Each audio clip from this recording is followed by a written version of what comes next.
If anything, this is my therapy. I love coming home and getting my hands dirty and kind of getting away from the phone and the email and all that. This is her baby. I just do as I'm told. If she wants something moved, I move it. If she wants something dug up, I help her do it as much as I can. So when you're on your way home, what are you thinking about? What about this place makes you think, I gotta step on the gas? I'm thinking about what does Joni have for me to do next? This, my friends, is a series about people who love the mud, sweat, and tears of horticulture. You'll find them here in a place close to every one of us.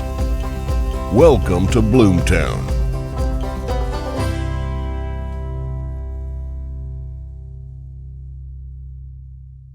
We live in a 1928 bungalow, and it only has 2 bedrooms and 1 bathroom. And so we decided that we wanted to make our yard a little bit more of a space. An outdoor room. An outdoor room, probably about maybe 15 years ago. We look at it like it's a room. We really do. We sit out here, we'll have wine. At night, the bats go around, and we call it our bat show. So, I mean, really, I consider this part of our house. And it's probably one of the big reasons why, we've lived in our house for 20 years. Joni lives for the garden. Joni works hard as an attorney, and she'll tell you herself, this is her therapy. She lives for the seasons and to get out here in the garden. If you stand still too long, Joni will prune you. A lot of people golf or do, they boat or they camp or that. I think this is our hobby. I think it really does give us a lot of time together that's away from the TV, away from cell phones. We can be out here with our dog, so it's, our quote-unquote family time. This is her great love, and mine too. Well, me too. But this is our great love that we share together. We have a good working team, I'd like to think. Simply because I just do what she tells me. like a good germ. When we first moved in, it was vinca and honeysuckle bushes. It took us 3 years to tear everything out and start with a clean slate. We knew we wanted to have some sort of a water feature. The first one was over there, underneath the pergola, and we had fish in there, for about 2 or 3 years. But the thing is, we didn't have the water flowing, and we didn't know anything about raising the fish or putting water heaters and other things like that.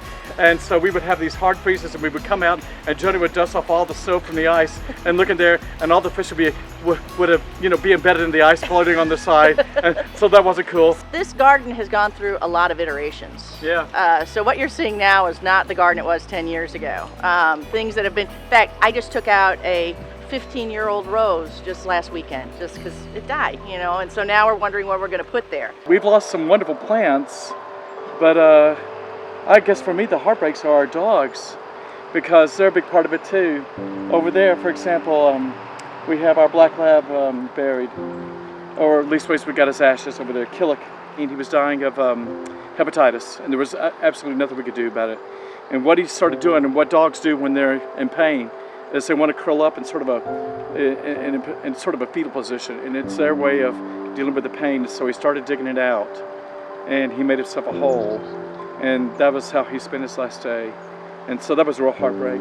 So we have his ashes over there, and then behind me are the ashes of our yellow lab, Aubrey. We always called her Princess Aubrey. She was just too dainty, and she always had this way of crossing her paws. And so we have we have a little marker for her over there, because even though they're dogs, this is their yard too, and this is their garden too, and they grow up here, and it's a big part of their lives too. In our day and age, it's like everything has to be instant. This garden came in over 15 years. You can start small. You just kind of add on. That's the thing. It's really addictive. And most of the things you're seeing here are things that any new gardener would be more than able to handle. People shouldn't be afraid to try gardening. There's not any magic to it. We've done everything wrong. That's why it took us 15 cotton picking years to get it like this. And it's still a work in process. But no, I mean, you learn by doing. You will never get your yard or your house perfect like that. You do not cross the goal line. You don't get to spike the ball. Just like if people decorate their house or buy a new couch or paint the walls. I mean, you get to do that out here, and it's all part of nature. And so, along with the color, you get the the insects and the animals and, everything along with it. Hopefully, our little carbon footprint isn't going to be as great because we have all this stuff around us. And to the extent that I can help spread the word that this can happen in a 40-foot wide yard, bring it on. I can help them.